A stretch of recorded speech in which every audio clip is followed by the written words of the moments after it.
विविध तालुक्यामध्ये सामान्य लोकांना आरोग्याची सेवा चांगल्या पद्धतीने मिळावी यासाठी गेले अनेक वर्ष प्रयत्न करणारे, काम करणारे, तसंच कोरोनाच्या काळामध्ये कुटुंबाची पर्वा न करता सामान्य लोकांना मदत व्हावी, सरकारला मदत व्हावी आणि कोरोनाची महामारी जी आपल्या देशावर, आपल्या राज्यावर, आपल्या जिल्ह्यावर, आपल्या तालुक्यावर आलेली आहे आणि त्याच्यामध्ये सामान्य कुटुंबातील लोक होरपळत आहेत, त्यांना कुठलीही अडचण येऊ नये यासाठी काम करणारे सर्वच कॉन्ट्रॅक्टवर, कुणी नर्स आहे, कुणी कम्प्युटर ऑपरेटर आहे, कुणी लॅब ऑपरेटर आहे, अशा पद्धतीने काम करणारे सर्वच सेवक आज आपल्या जिल्ह्यामध्ये आणि तसं बघितलं तर प्रत्येक जिल्ह्यामध्ये उपोषणाला आणि आंदोलनाला बसलेले आहेत. या बाबतीत खरं तर ताईंनी मला सांगितलं होतं, जेव्हा ते आपल्याला भेटल्या होत्या, तुमच्याशी चर्चा केली होती, त्या स्वतः एकट्या नव्हत्या, तर सर्वच समविचारी पक्षातले प्रमुख हे आपल्याला भेटले, आपली अडचण समजून घेतली. छत्रपती संभाजीनगर औरंगाबादला जेव्हा आमची एक चर्चासत्र होतं, एक बैठक होती, तेव्हा ताई तुम्ही सांगितलं होतं की तुम्ही यवतमाळला येतच आहात. ज्या शेतकऱ्यांनी आत्महत्या केली त्यांच्या कुटुंबासाठी काम करणाऱ्या एका संस्थेबरोबर आणि त्यांच्या कुटुंबाबरोबर राहून तुम्ही दिवाळी साजरी करणारच आहात.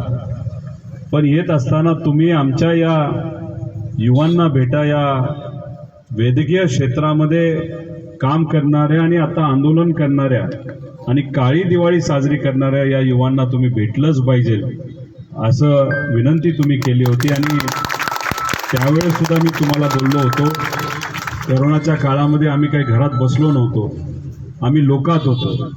पण लोकात राहून आम्ही लोकप्रतिनिधीमधून काम करणार काय, या लोकांची साथ आम्हाला कोरोनाच्या काळामध्ये मिळाली, म्हणून आम्ही लोकांना सेवा देऊ शकलो.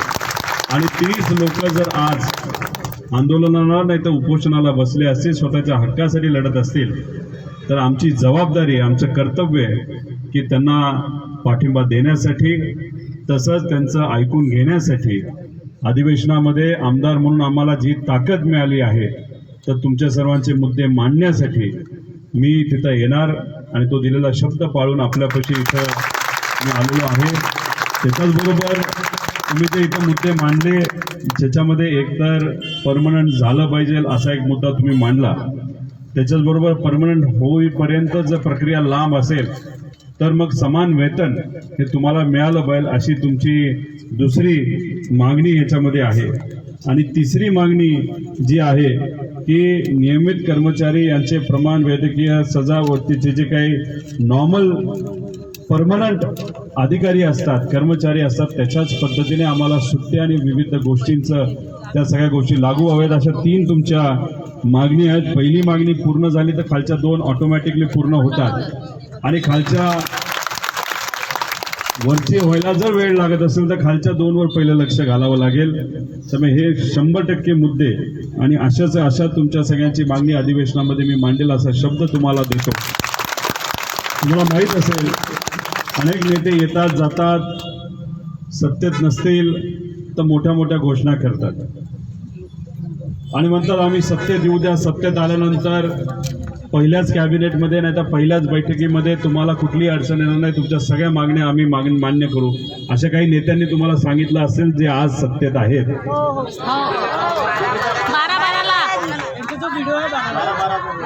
हा बघा, काही लोक राजकारणामध्ये फक्त खोटंच बोलतात आणि त्यांना फक्त सत्तेत द्यायचं असतं आणि मग सत्तेत आल्यानंतर म्हणतात नाही ह्याला ही टेक्निकल अडचण आहे, त्याला ती टेक्निकल अडचण आहे, याच्यात आपल्याला खेळवत ठेवतात.